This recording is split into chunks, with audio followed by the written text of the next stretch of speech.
y otros, la mayoría de los más de 500 millones de pentecostales y carismáticos a nivel mundial creen que Dios va a prosperar materialmente al creyente que tiene suficiente fe. ¿Por qué es esto?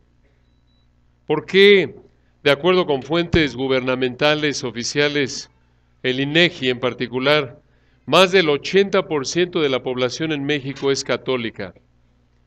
¿Por qué, de acuerdo con fuentes oficiales de otros países, alrededor del 23% de la población mundial es musulmana? ¿Por qué la mayoría del mundo bíblica históricamente rechaza la revelación bíblica? ¿Por qué la mayoría del mundo adopta ideas personales de quién es Dios, hace sus propios dioses, el trabajo, su cuerpo, algún concepto, alguna idea? ¿Por qué rechazan la revelación bíblica de que Dios se encarnó, vivió una vida perfecta, que la salvación por la fe se lleva a cabo únicamente a través de la fe, no por obras, en Cristo únicamente, por gracia únicamente, de manera inmerecida por parte de Dios hacia el pecador, y que solo Dios puede salvar a un pecador de la condenación eterna, la presencia del pecado y el poder del pecado? ¿Por qué es esto? Hoy vamos a responder esa pregunta tan importante, regresando a Hechos 19, versículos 21 al 41, y si son tan amables de abrir su Biblia en Hechos 19, regresamos a este pasaje fascinante y vital para nuestra vida como hijos de Dios. Hechos 19, les recuerdo que estamos en el tercer viaje misionero de Pablo, el cual se llevó a cabo alrededor del 52 al 56, algunos dicen 53 al 57 después de Cristo. Aquí está Pablo en Éfeso, recuerdan, estábamos en una situación en Hechos 19, 21 al 41, en donde se suscitó, recuerdan, una manifestación en la que querían matar a Pablo, y esto porque personas que se beneficiaban económicamente de la venta de pequeños templos a la Diana diosa. Y recuerden que allá había un templo impresionante dedicado a la Diana, a la diosa Diana, lo estudiamos la semana pasada en Éfeso. Era prácticamente la religión más importante del mundo romano en ese entonces. Y la pregunta aquí es, ¿por qué el Espíritu Santo incluyó Hechos 19, 21 al 41? ¿Por qué hablar de esto? ¿Por qué darle tanta importancia a esto? Si el libro de Hechos trata de cómo Dios a través del Espíritu hizo nacer y expandió a la iglesia, ¿por qué darle tanta atención a esto?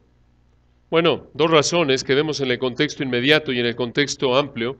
En primer lugar, en el contexto inmediato vemos que el Espíritu de Dios incluyó esto para mostrar el poder de Dios y su palabra sobre la religión falsa y el reino de Satanás. Esto lo vemos ahí en Hechos 19, versículo 20, recuerdan, en donde dice: así crecía y prevalecía poderosamente la palabra del Señor. Y una segunda razón por la que el Espíritu de Dios incluyó esto, lo vemos en Hechos 23, versículo 11, y la razón es que Dios usó este incidente para llevar a Pablo, para sacar realmente a Pablo de Éfeso y llevarlo a Jerusalén camino a Roma. Esto lo vemos, por ejemplo, en Hechos 23, 11, donde dice: a la noche siguiente se le presentó el Señor y le dijo: ten ánimo, Pablo, pues como has testificado de mí en Jerusalén, así es necesario que testifiques también en Roma. Entonces, estas son las dos razones, a la luz del contexto, por las que el Espíritu de Dios incluyó este texto de Hechos 19, 21 al 41. Y aquí recuerdan, en este texto estamos estudiando tres características de la religión falsa. Tres características de la idolatría, de la religión falsa, que son superadas por la predicación de la palabra y que te alientan a predicarla. Ahora recuerden, cuando hablamos de religión falsa, estamos hablando de idolatría, con otras palabras. Recuerden que idolatría, a la luz de la Biblia, es cualquier idea o concepto que distorsiona lo que Dios ha revelado acerca de quién es Él y cómo acercarse a Él y cómo agradarlo a Él. Dicho de otra manera, la religión falsa o la idolatría, es otra manera de decirlo, es pensar que Dios es algo diferente de lo que Él ha revelado en su palabra. Y la religión falsa o la idolatría incluye tener ideas no bíblicas acerca de cómo vivir la vida para agradar a Dios. Y se puede expresar desde adorar una estatua hasta adorar un concepto o un estilo de vida. Puede ser una religión como Testigos de Jehová, mormones, catolicismo romano, o puede ser, y es igual de idólatra, igual de falso en términos de religión a la luz de la Biblia, igual que la persona que vive para su cuerpo, para su carrera, aún para su familia, y vive para ello, y ese es su Dios, lo sabemos, porque para ello vive y está dispuesto a pecar por tener eso. Pues el trabajo, el dinero. Toda persona sin Cristo, a la luz de 1 Tesalonicenses 1:9, es por naturaleza un idólatra. Pero, inclusive cristianos genuinos pueden llegar a caer en maneras de pensar y actuar que son idólatras. Entonces hoy vamos en nuestro estudio a llamarte a que te examines, a que te asegures de que no vives en una ilusión de ser un idólatra, llamémosle así, cristiano. Que te digas cristiano, pero realmente eres un cristiano falso y vive en un concepto equivocado de lo que es el cristianismo, que realmente es idolatría. Y también si eres genuino, el estudio de hoy te va a ayudar a identificar áreas en tu vida donde quizás estés cayendo en maneras de pensar no bíblicas, prácticas idólatras, y que no estés tolerando la idolatría en tu vida. Ahora, regresando a nuestro texto, en Hechos 19, 21 al 41, recuerden que estamos estudiando 3 características de la religión falsa. 3 características que, al ver cómo la palabra superan estas características, te alientan a predicarla. Ya vimos la semana pasada la primera, estudiamos en los versículos 21 al 26 que la religión falsa alimenta la avaricia. La religión falsa alimenta la avaricia.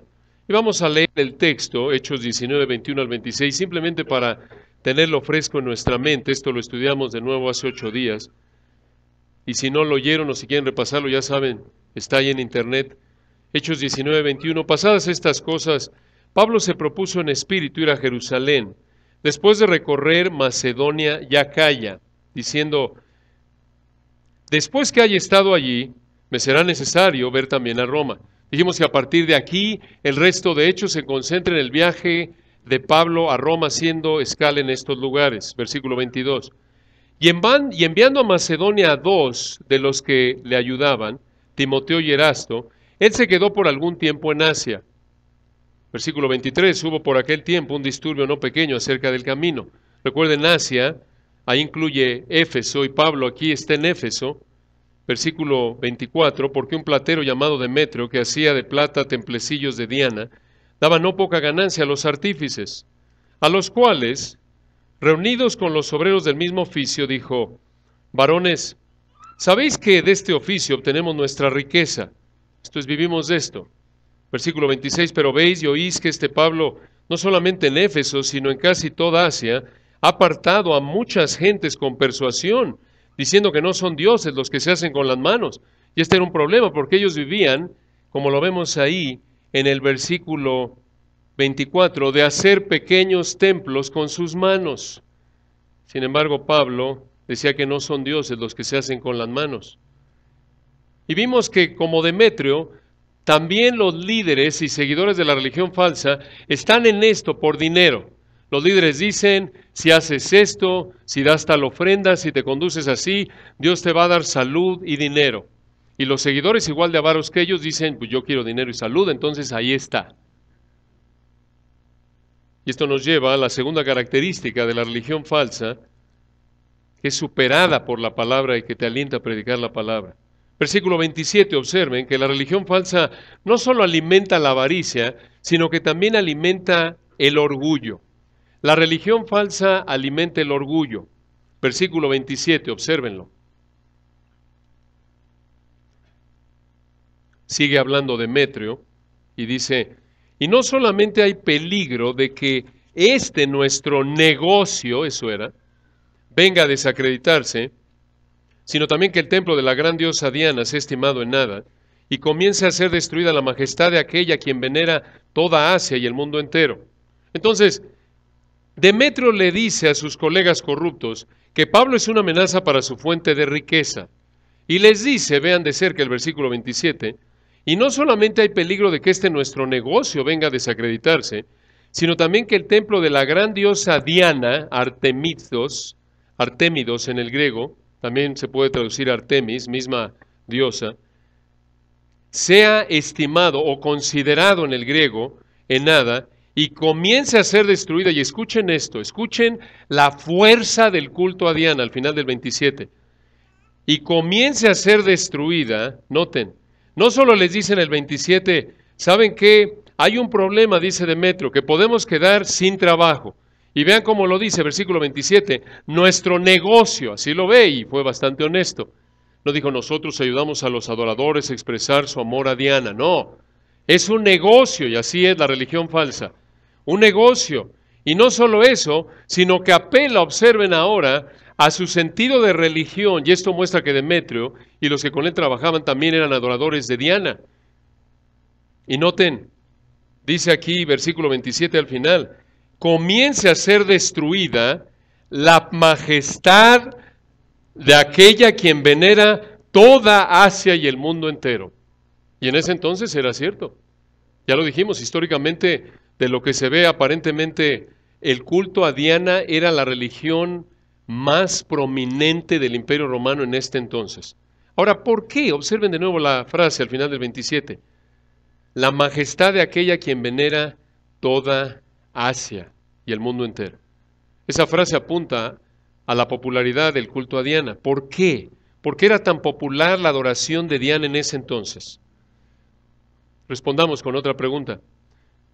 A manera de ilustración, ¿por qué es tan popular la adoración de la Virgen de Guadalupe en nuestro país?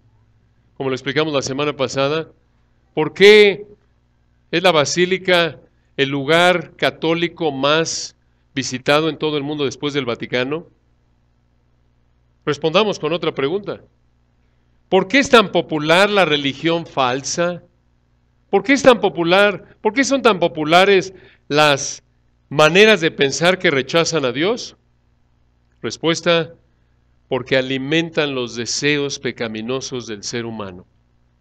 Los deseos de la carne, los deseos de los ojos, la vanagloria de la vida, primera de Juan 2, 15 al 17, el pensar que por mis obras llego al cielo, el pensar que yo tengo la capacidad y eso me exalta de poder llegar al cielo, de poder agradar a Dios por mí mismo, el pensar que si cumplo o hago o dejo de hacer ciertas cosas, voy a conservar o obtener salud y prosperidad material.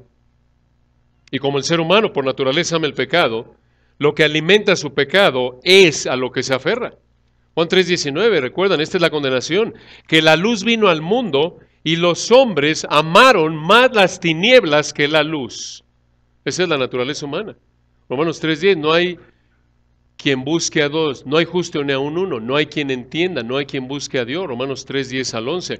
El hombre huye del Dios verdadero como se ha revelado en su palabra y se aferra a conceptos, maneras de pensar que van en contra de lo que Dios ha revelado en su palabra.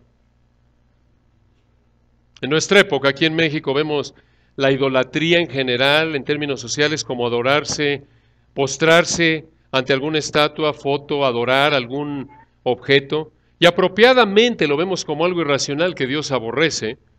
Y hasta ahí, realmente la mayoría de nosotros, probablemente como cristianos aquí en México, no luchamos con la tentación de inclinarnos delante de una estatua, una foto. ¿No ves una foto ahí de tu santo anterior antes de que vinieras a los pies de Cristo? Y lo más probable es que si eres un hijo de Dios verdadero, no lo ves y te ves tentado ahí a doblar la rodilla ante la foto o ante la estatua. Sin embargo, en tiempos bíblicos, la idolatría incluía mucho más que eso. De hecho, la idolatría podía llegar a ser muy atractiva para el creyente del Antiguo Testamento y aún en el Nuevo Testamento por 9 razones que vamos a estudiar, empezar a estudiar hoy. 9 razones adaptadas de un comentarista llamado Douglas Stewart. Vimos algo de esto, recordarán hace algunos meses atrás en el estudio de las 9 de la mañana en Éxodo 20. Estas razones, por cierto, las vemos en registros bíblicos, en ejemplos bíblicos, en registros históricos también. Pero recuerden que la razón de fondo por la que alguien es idólatra es porque ha escogido amar su pecado, darle la espalda a Dios y se ha sometido de nuevo a ideas humanas acerca de quién es Dios y cómo agradarlo. Lo vemos en Romanos 1, 18 en adelante. Y conforme avanzamos en esta lista de 9 puntos, vamos a entender mejor desde el punto de vista de la naturaleza pecaminosa. Escuche esto es vital. Vas a poder entender por qué era tan popular la adoración a la diosa Diana en Hechos 19. Y también por qué es tan popular la adoración a la Virgen de Guadalupe aquí en México. ¿Por qué es tan popular la religión falsa en general? Y también, escucha, en general en algunos de estos puntos vamos a ver por qué es tan popular el que el ser humano le dé la espalda a Dios e invente dioses de nuevo, que van desde una estatua hasta una idea, su carrera, su cuerpo, sus maneras de pensar, etc. Entonces veamos la primera razón por la que la idolatría es tan popular, la religión falsa. Número 1 en nuestra lista, la idolatría busca adorar lo tangible. La idolatría busca adorar lo tangible.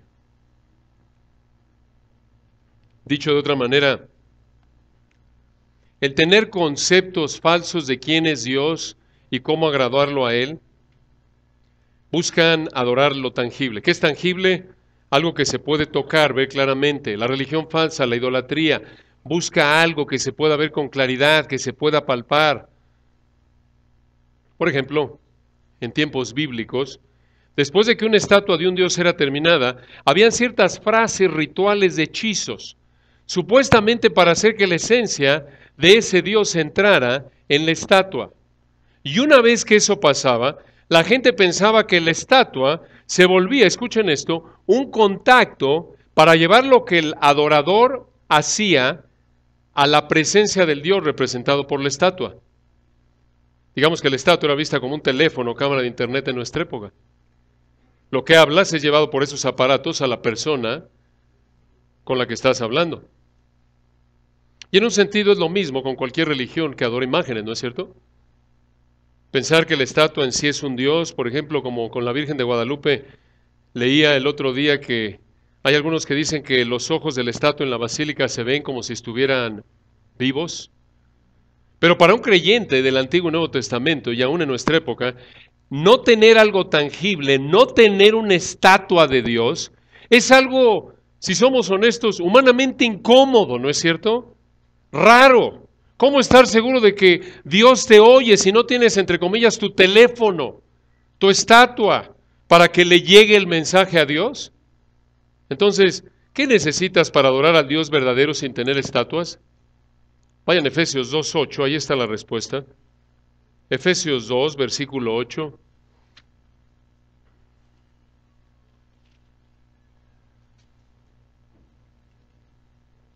En este texto que muchos conocen de memoria, encontramos la respuesta.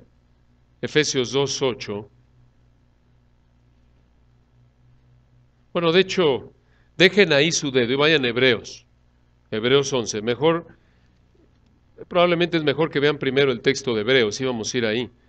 Regresamos a Efesios 2 en un momento. Vayan a Hebreos 11, versículo 6. A este hermoso capítulo de la fe, recuerdan. Aquí el Espíritu de Dios a través del escritor nos muestra, usando varios ejemplos del Antiguo Testamento, cómo se ve la fe genuina. Y vean lo que dice Hebreos 11, versículo 6. Hebreos 11, versículo 6. Pero sin fe es imposible agradar a Dios. Porque es necesario que el que se acerca a Dios crea que le hay y que es galardonador de los que le buscan. En otras palabras, se refiere al Dios verdadero. Es imposible agradar al Dios verdadero a menos de que crea que existe tal como se ha revelado en su palabra y que Él recompensa a aquellos que vienen con una fe arrepentida a través de Cristo y lo manifiestan con una vida de obediencia que el Espíritu de Dios produce en ellos, que entienden que Dios recompensa la obediencia y que condena el pecado. Es imposible agradar a Dios sin fe.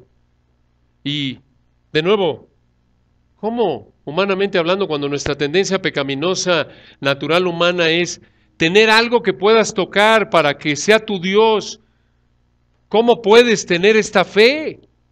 Efesios 2:8 nos da la respuesta. Efesios 2:8, porque por gracia sois salvos por medio de la fe. Y esto, refiriéndose allá a la fe, en parte, no de vosotros. Tú no eres el originador de esa fe a través de la cual Dios salva. ¿Quién es el origen de esa fe? Al final del versículo 8.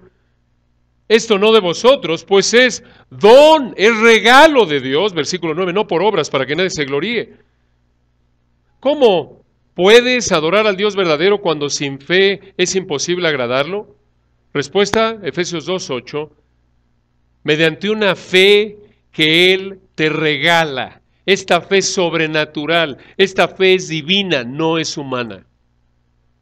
Esta es la primera razón por la que la idolatría, tantas maneras de pensar de quién es Dios y cómo agradarlo, dioses inventados por el ser humano, ideologías, filosofías, maneras de pensar, ¿por qué son tan populares? Porque el ser humano por naturaleza no tiene la capacidad en sí mismo de creer en el Dios invisible, el Dios verdadero. Dios tiene que darle esa fe, Efesios 2:8. Es don de Dios, no es de vosotros, no es originado por el ser humano.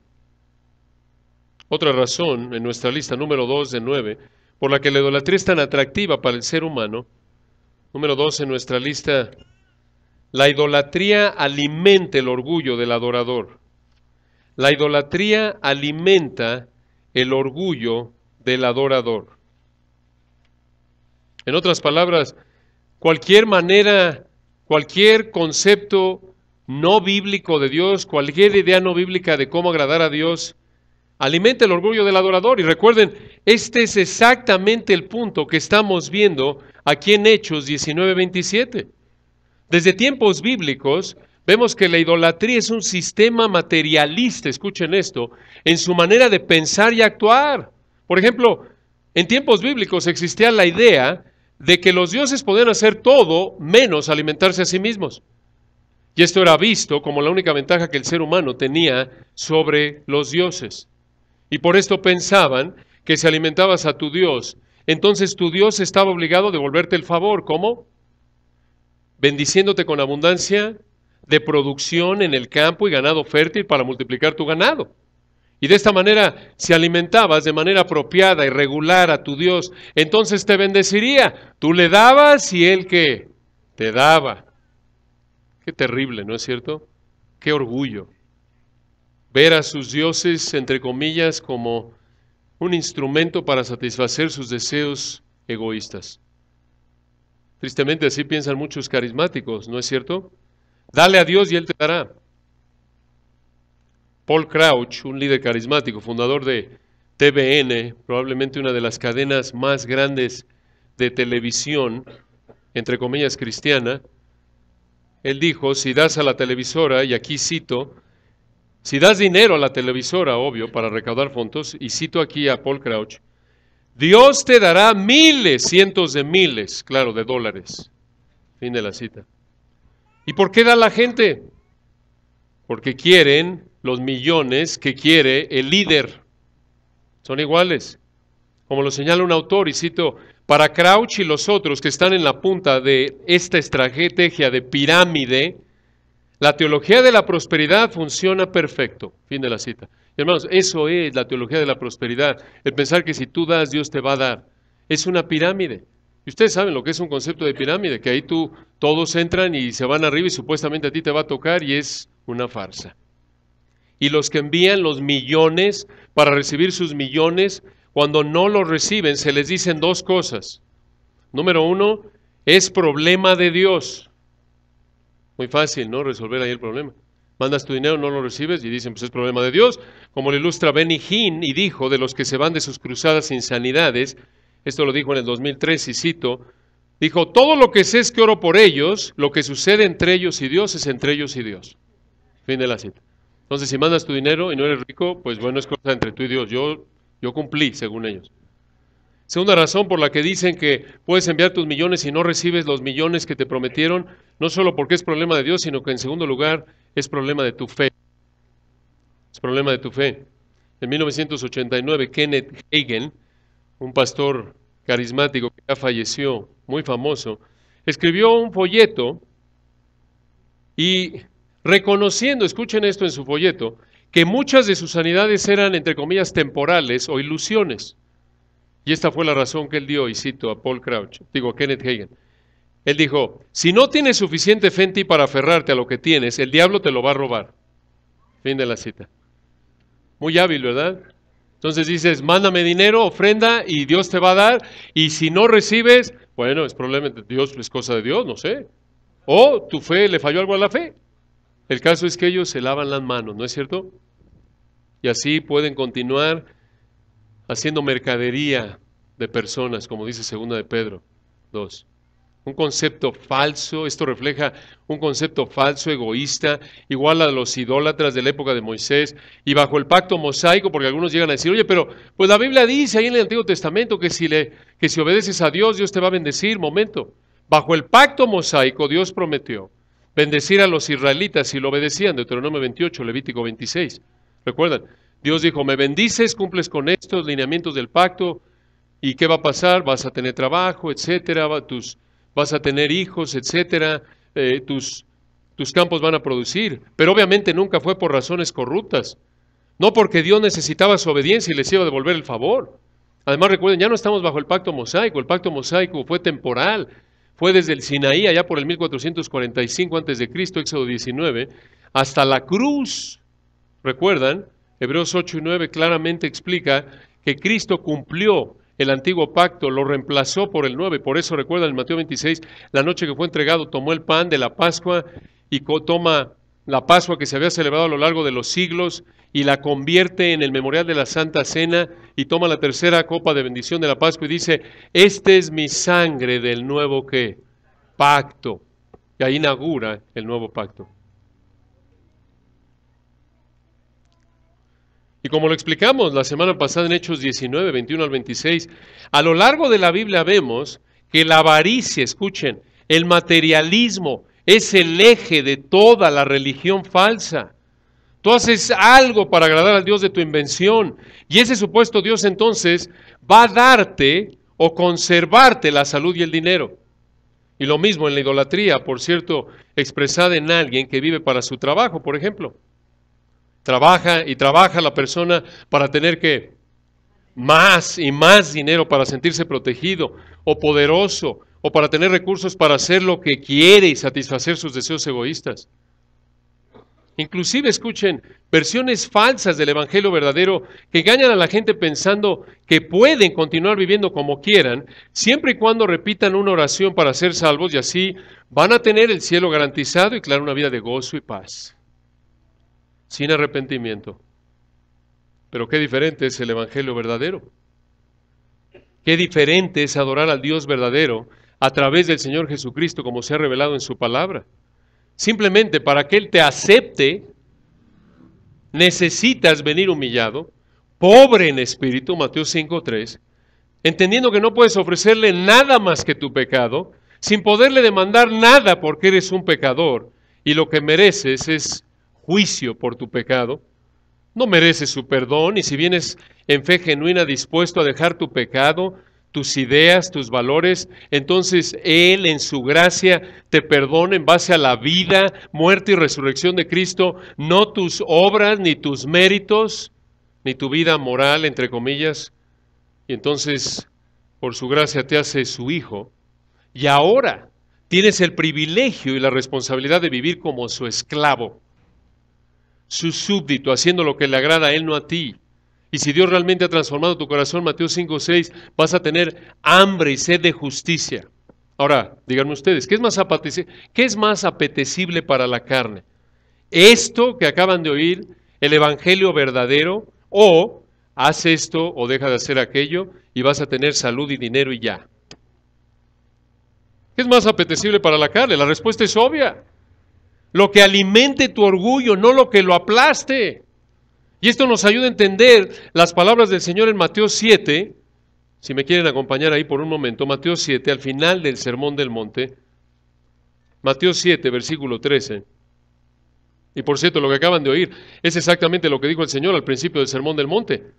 Así abrió el sermón, recuerdan en Mateo 5:3, bienaventurados los pobres en espíritu, porque de ellos, y en el griego, y solo de ellos es el reino de los cielos. Esto es, ¿quieres saber quién es el que es verdaderamente salvo? El que viene a Dios pobre en espíritu. ¿Qué quiere decir eso? Consciente de que no puede ofrecerle nada a Dios más que su pecado. Como el publicano en Lucas 18, diciendo, Dios, sé propicio a mí, que soy pecador, rogándole a Dios que tenga misericordia de él, porque entiende que debido a que lo único que le puede ofrecer a Dios es su pecado, lo único que merece es la paga del pecado, que es que la muerte. Entonces vienes pobre en espíritu. Y el Señor presenta el sermón, comienza así y observen cómo termina. En Mateo 7, versículo 3, él sabía que esto no era popular, él sabía que se necesitaba una obra soberana, sobrenatural de Dios, pero que desde el punto de vista humano no era apetecible a la carne que te digan, oye, ¿quieres ser salvo? Muy bien, reconoce que eres un pecador y que no le puedes ofrecer nada a Dios más que tu pecado y que mereces el infierno. Y pide a Dios que tenga misericordia de ti. Eso no es muy agradable, ¿verdad? Yo, pecador, pero yo he vivido así y así, y tengo tantas cosas, y mi familia y mi trabajo. Esa es la razón por la que dice Mateo 7:13, entrad por la puerta estrecha. ¿Qué representa eso? El camino de las bienaventuranzas, la entrada al cielo, el venir a Dios a través de Cristo, humillado, arrepentido, consciente de tu pecado, consciente que no mereces nada más que el infierno, porque no le puedes ofrecer nada a Dios más que tu pecado. Entonces el Señor dice, entrad por la puerta estrecha, porque ancha es la puerta y espacioso el camino que lleva a la perdición, esto es al infierno eterno. Y muchos son los que entran por ella, porque estrecha es la puerta, versículo 14, y angosto el camino que lleva a la vida eterna, y pocos son los que la hallan. ¿Cuál es la puerta? Es venir con una fe arrepentida, tal como lo estableció allí en las bienaventuranzas y en el resto del Sermón del Monte. El reconocer que no puedes ofrecerle nada a Dios más que tu pecado. Entonces, ¿qué es más apetecible para la carne? Lo que alimenta tu orgullo, el no venir con una fe arrepentida, el pensar que Dios te debe algo y tú inventas tu concepto de Dios y cómo llegar a Él. Y esta es la razón por la que, vean, versículo 13, muchos son los que viven en el camino espacioso que lleva a la perdición, el camino de la idolatría, de la religión falsa, de las ideas no bíblicas de quién es Dios y cómo agradarlo. Y pocos, versículo 14, son los que entran por la puerta estrecha al camino angosto que lleva a la vida en Jesucristo. Otra razón por la que la idolatría es tan atractiva para el ser humano, número 3 en nuestra lista, la idolatría es fácil de realizar. La idolatría es fácil de realizar. En otras palabras, son efectos especiales, para mantenerlos despiertos ahí. Uno que otro gallo ahí. Gracias, Teto, eso lo tenemos planeado. A esta hora, muy bien, gracias, todo bien. En otras palabras, los sistemas de pensamiento que se oponen a la palabra de Dios acerca de quién es Dios y cómo agradarlo a Él, son fáciles de realizar. Desde el Antiguo Testamento, si querías ser un idólatra fiel a tu Dios, simplemente tenías que ser constante y generoso en tus sacrificios a tu Dios. Eso era todo. No tenías que dejar ningún pecado, no tenías que cumplir con algún mandato, y así es todo sistema idólatra. Te ajustas a los rituales, los requisitos externos, sin necesidad de conformar tus deseos y pensamientos y vida a la santidad de Dios. Escoges tu religión falsa, por ejemplo, pensando que a tu Dios no le molesta que peques, que es demasiado amoroso como para juzgar el pecado aquí en la tierra y en el infierno. Infierno no, para nada. Dios es demasiado amoroso como para que haya infierno, negando de manera rotunda que el predicador que más habló del infierno en toda la Biblia, ¿quién fue? El Señor Jesucristo, el Dios hombre. E inclusive entre supuestos cristianos pasa esto. Dicen, por ejemplo, la Biblia dice que Dios odia la mentira y la juzga, pero bueno, Él entiende, es paciente y no creo que me pase nada. O la Biblia dicen, algunos supuestos cristianos, la Biblia dice que no debes pecar en tus deseos, tus motivos, tus pensamientos, pero yo creo que esa es una interpretación muy estricta. Y cada quien tiene finalmente su propia interpretación, piensan ellos de manera errónea. Eso refleja, claro, una forma de pensar no bíblica, idólatra. Es un concepto realmente de cristianismo falso, como los fariseos que acomodaban las escrituras a su pecado, ¿se acuerdan? Como lo vemos en Romanos 10, versículos 1 al 3. Y terminaron, escuchen esto, hermanos, terminaron con una religión falsa, inventada por ellos mismos, y el Señor les dice que van al infierno en Mateo 23. Tristemente, así hay muchos que se dicen cristianos, dicen creer la Biblia, pero en lugar, escuchen esto, de sujetarse a ella, sujetan la Biblia a su entendimiento, al entendimiento de ellos, y ellos se convierten en la autoridad que determina lo que se aplica a ellos y cómo se aplica, y así viven en pecado, engañados, pensando que son cristianos cuando en realidad no lo son. Y si no te gusta ninguna religión, por cierto, puedes vivir como quieras, siempre y cuando peques como a ti te gusta. La idolatría es fácil de realizar, ¿no es cierto? En contraste esto, Dios dice, 1 Pedro 1:16, sed santos. ¿Por qué? Porque yo soy santo. Y no hacerlo nos hace acreedores del infierno eterno. Porque recuerden que el pecado en términos bíblicos es no conformarte a quién es Dios y a su ley. Si no eres igual de perfecto, de santo que Dios, entonces, escucha, no ser igual de santo que Dios en tus deseos, motivos, pensamientos y acciones te hace pecador. ¿Quién es un pecador? Todos. Por eso la Biblia dice, no hay justo ni aun qué. Uno, por cuanto todos ¿qué? Pecaron. Romanos 3, 10 y 23. Y solo Dios, escuchen, si Dios dice, mira, el requisito para que entres al cielo es que seas igual de perfecto que yo. Escucha, solo Dios puede aceptarte al tratarte como si hubieras vivido la vida santa, perfecta de Cristo, así como a Él lo trató como si hubiera vivido nuestra vida de impiedad. Y eso solo lo hace cuando vienes a Él con una fe arrepentida. 2 Corintios 5, 21. Al que no conoció pecado, por nosotros le hizo pecado, para que fuésemos hechos justicia de Dios en Él. Y cuando eso pasa, cuando Dios te salva, entonces Cristo comienza a manifestarse en ti y a manifestarse en ti en una vida de santidad. Efesios 2:10, porque somos hechura suya, creados en Cristo Jesús, ¿para qué? Buenas obras, las cuales Dios preparó de antemano para que anduviésemos en ellas. Pero la idolatría es atractiva para el ser humano porque es fácil de realizar. Haces lo que a ti te gusta. Una cuarta razón por la que la idolatría es tan atractiva para el ser humano, número 4 de 9 en nuestra lista, la idolatría es cómoda.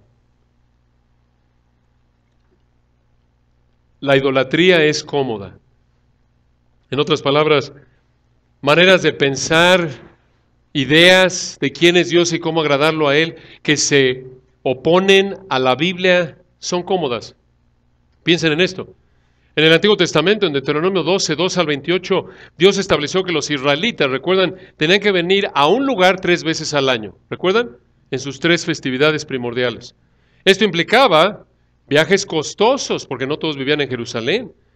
Viajes largos, y en ese entonces, recuerdan, no había aviones, no había autobuses, no había carros. De nuevo, si viajabas en clase business, business plus, primera clase, en el mejor de los casos, burro, caballo, camello, con visión panorámica, y si te gustaba, más alto el asunto. Pero eso era lo mejor, y en el peor de los casos, clase turista en general, a pie. Eso implicaba viajes costosos, largos, dejar a la familia, dejar de trabajar. 3 veces al año tenían que hacer esto, de acuerdo con Deuteronomio 12.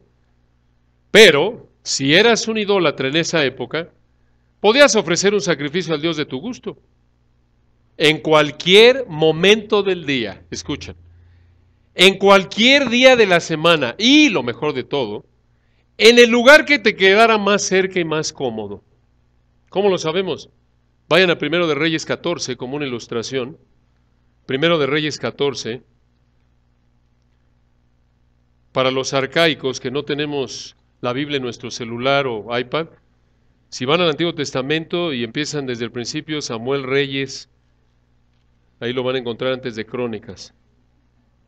El resto de ustedes, espérenos, toman un sorbito de su café en lo que los alcanzamos. Primero de Reyes 14, versículo 23. Noten aquí, hablando de los israelitas idólatras, primero de Reyes 14, 23. Porque ellos también se edificaron lugares altos, estatuas e imágenes de acera. Escuchen esto. En todo collado alto y debajo de todo árbol frondoso. En donde había un collado, donde había un árbol, ahí había un altar y ahí pueden ir los israelitas sin problema alguno. Muy cerca, ¿no? Mucho más fácil que tener que ir a Jerusalén 3 veces al año, ¿o no? La idolatría era cómoda en ese entonces reflejada aquí, pero así es en toda época de la historia, ¿verdad? De nuevo, puedes escoger la religión que quieres, la manera de pensar que te guste, para que estés cómodo. Inclusive en círculos cristianos, como muchos, quizás eres de los que se dicen cristianos, que prefieren no estudiar la palabra de Dios, ni rendir cuentas, ni conocer, ni servir a otros, y por eso no te involucras en ningún ministerio, ningún estudio, nada más vienes el domingo y oyes y te vas, adaptándolo ahí del presidente Fox, ¿se acuerdan? Comen y se van, oyen y se van, así son. ¿Por qué? ¿Por qué nada más oyen y se van? Porque estás muy ocupado entre semana en el trabajo, pero eso sí, es prioritario tu tiempo en el gimnasio, en estar en actividades recreativas, sociales, y es muy, escuchen, aquí está la palabra clave, es muy incómodo tener que hacer esfuerzos adicionales o cambiar tu agenda personal para involucrarte en algún estudio o ministerio en la iglesia. Y olvida la idea de dormir un poquito menos porque no te vaya a dar un catarrito. Y tu mami te va a regañar. Y lo peor, si estás casado, tu mami te va a regañar. Pero, como la prioridad en tu vida es tu comodidad y no tu vida espiritual ni la de tu familia, diseñas un estilo, escucha esto, de cristianismo personal, no bíblico, y no vives más que una farsa que realmente no es más que una, escucha esto, religión que tú inventaste. Y crees que con estar aquí 1 hora a la semana estás bien, y si eres así, tú no vives para Dios, sino para ti mismo. Y das evidencia de que realmente no conoces a Dios. Porque el Señor dijo en Mateo 10, el que quiera ganar su vida en este mundo, ¿qué cosa? La perderá. Si tú prefieres tu comodidad por encima de la gloria de Dios, no te engañes, si es tu estilo de vida, vas camino al infierno, estás en el camino ancho y espacioso. O como otros que prefieren ir a una congregación que les queda cómoda, aunque esté doctrinalmente de cabeza, antes que ir a una que enseñe la palabra de Dios. ¿Y por qué? Porque es más, palabra clave, cómodo ir a pie o no gastar mucho tiempo gasolina, ir a la vuelta de tu casa en el horario más cómodo para ti, tu estilo de vida, que sufrir las incomodidades quizás de tener que perderte tu película favorita el sábado por la noche. Y, por favor, en absoluto, anatema, despertarte temprano, desplazarte a grandes distancias en una congregación que verdaderamente exalta al Señor Jesucristo y su palabra. Además, hay que entenderte, te levantas temprano toda la semana y solo te desvelas 2 días por semana. Pero, como la prioridad de tu vida no es adorar a Dios como estilo de vida, ni tu prioridad es crecer en tu relación con Él y de nuevo ni servir a su iglesia, sino estar cómodo, no importa. ¿Por qué? Porque la realidad es que es evidencia de que vives para ti, no para el Señor, como todo incrédulo. Así es. Si alguno ama al mundo, el amor del Padre que no está en él. Primera de Juan 2:17. Examínate, no te engañes. No creas que porque te apareces aquí una vez a la semana, porque repetiste una oración, porque sientes mariposas en el estómago cuando cantas, porque lees tu Biblia, porque memorizas versículos, escucha, examínate. Puedes hacer todo eso y realmente vivir para tu comodidad en primer lugar, y eso da evidencia que Dios no te ha transformado. Tú sigues en el trono, no Cristo. Bueno, hermanos, tenemos mucho más, pero creo que es un buen lugar para detenernos. Si Dios quiere, la semana próxima continuaremos con la número 5. Y esto ya nos da una idea, ¿no es cierto?, de cómo, de por qué era tan popular la adoración de Diana en ese entonces, por qué es tan popular la religión falsa. De nuevo, ¿por qué la mayoría de la gente va por el camino espacioso de tener ideas y conceptos de Dios, que ellos inventan de cómo es Dios, cómo agradarlo?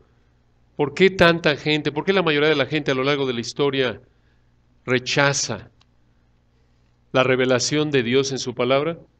Aquí están algunas razones y continuaremos, si Dios quiere, la semana próxima. Oremos. Padre, gracias por tu palabra. Gracias por estas verdades que hemos podido estudiar en esta mañana, tan importantes, Padre. Oramos que esto nos lleve a examinarnos, que tu Espíritu nos confronte con tu palabra, que tu Espíritu rompa nuestro orgullo manifestado en tratar de evadir las verdades de tu palabra.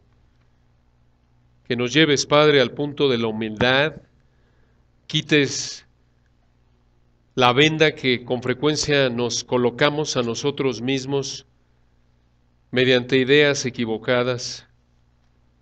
Oramos, Padre, que si alguien en esta mañana no te conoce, que tu Espíritu lo traiga a ti, que venga a ti con una fe arrepentida, que entienda la realidad de que en cualquier momento tú le quitas la vida y va a despertar en una eternidad de tormento. No queremos que sea así, sabemos que ese es nuestro deseo. Tú no quieres la muerte del impío, sino que viva. Y ese es nuestro anhelo. Sabemos que tú eres el Salvador, tú anhelas que todos sean salvos. Y ese es nuestro anhelo, nuestra oración. Y oramos, Padre, probablemente los que están en la situación más peligrosa, aquellos que se dicen cristianos, sin embargo, viven engañados en un estilo de vida de cristianismo que han inventado, y como los fariseos, lo han diseñado de tal manera que no estén incómodos con su pecado. Oramos, Padre, que no los dejes tranquilos, que tu Espíritu a través de tu palabra martille y martille y martille estas verdades para su bien, que puedan conocer la gloria de Cristo a través del Evangelio y que realmente vengan a ti en arrepentimiento y disfruten del gozo y la paz del verdadero perdón. Gracias por esta mañana, por esta amada iglesia. En Cristo Jesús. Amén. Que Dios los bendiga. Nos vemos de hoy en 8, si Dios quiere.